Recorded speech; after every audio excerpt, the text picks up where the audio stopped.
বিএনপির election monitoring হচ্ছে জানাচ্ছি, এটা অতীব জরুরি ছিল এবং সেই প্রেক্ষিতেই এই অনুষ্ঠানটি করা হয়েছে এবং আপনারা এই অনুষ্ঠানে এসে যে বিষয়টি আপনাদেরও এবং আমাদের দিক থেকেও যে জিনিসগুলি বলা প্রয়োজন সেগুলো হয়তো এখানে কিছুটা আলোচনা হবে। মত বিনিময়টা অত্যন্ত জরুরি, কারণ এই মুহূর্তে আপনাদের গুরুত্বপূর্ণ কিছু ভূমিকা বিভিন্ন সময়ে রাজনৈতিক নানা সংগ্রাম আন্দোলন, নানা সময়ে সাংবাদিকদের যে নানা ধরনের অনেক চ্যালেঞ্জের মুখোমুখি হয়ে আগামী ত্রয়োদশ নির্বাচন 12ই ফেব্রুয়ারিতে অনুষ্ঠিত হতে যাচ্ছে এবং এর পিছনে রয়েছে একটা রক্তস্নাত সংগ্রামের সুদীর্ঘ ইতিহাস। 16-17 বছর এদেশের ভোটাররা ভোট দিতে পারেননি, নির্বিঘ্নে ভোট কেন্দ্রে যেতে পারেননি।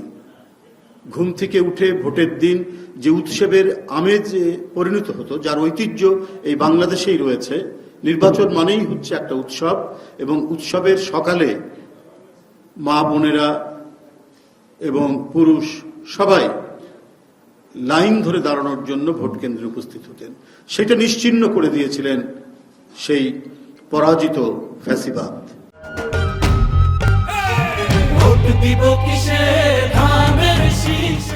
সেই ঐতিহ্যটাকে ম্লান করে দিয়েছিলেন পরাজিত ফ্যাসিবাদ।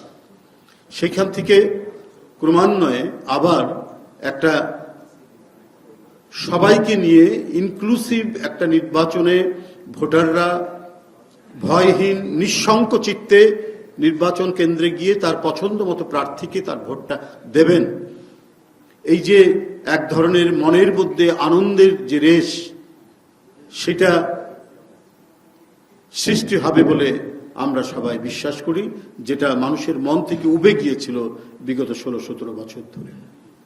নির্বাচন মানেই ছিল হচ্ছে একটা ভয়ঙ্কর রকমের কেন্দ্র দখল এবং টোটাল সামগ্রিকভাবেই ভোট দখলের একটা ভয়ঙ্কর প্রচেষ্টা এবং সেই প্রচেষ্টায় নির্বাচন কমিশন, সেই প্রচেষ্টায় আইন শৃঙ্খলা বাহিনী, দেশের সকল বাহিনীকে শেখ হাসিনা করায়ত্ত করেছেন, করায়ত্ত করে সেটাকে কাজে লাগিয়েছেন। যদি কখনো কোনো প্রতিপক্ষ তাদের প্রতিপক্ষ ভোট কেন্দ্রে গেছেন তো তাদেরকে সেখানেই হেনস্থা করা হয়েছে। এমনকি মাইকিং করে গ্রামে গ্রামে বলা হয়েছে, যদি আপনারা ভোট দিতে যান, মনে করেন আমাদেরকে ভোট দিবেন নৌকা মার্কায়, তাহলে ভোট কেন্দ্রে যাবেন না। এই ধরনের রেকর্ড, এই ধরনের প্রমাণও আমাদের কাছে আছে। সেই পরিস্থিতি ছিল। ইউপি নির্বাচন বা উপজেলা নির্বাচন, দুই একটি নির্বাচনে বিএনপিও প্রতিদ্বন্দ্বিতা করেছিল।